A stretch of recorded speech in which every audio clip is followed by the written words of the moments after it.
Bicol doon nagsimula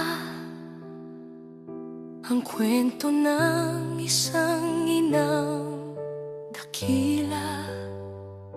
Sa ganda ng puso at ngiti niyang nakakahawa, takot at pagod ng kanyang mga anak ay agad nawawala. Sa bukid hawak niya ang karit sa kamay. Sa palayan walang kapagurang pag-ibig ang alay. Babawasan ko ang bundok, tangkong baka biro niyang tunay, upang matapos ang gawain bago sumapit ang gabi. Manay paring ang tawag ng bayan, sa bait niyang wagas at pusong maawain.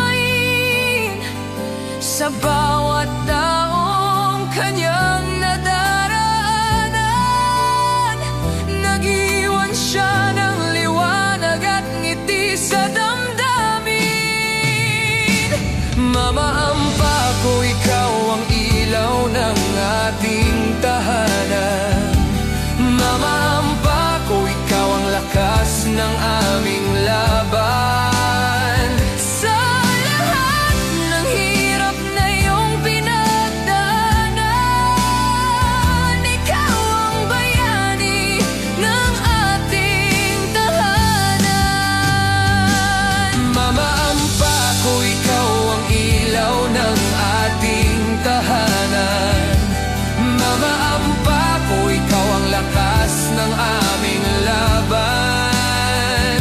Kung lahat ng ina ay kagaya mo lamang, mas gaganda sana ang buhay sa buong mundo.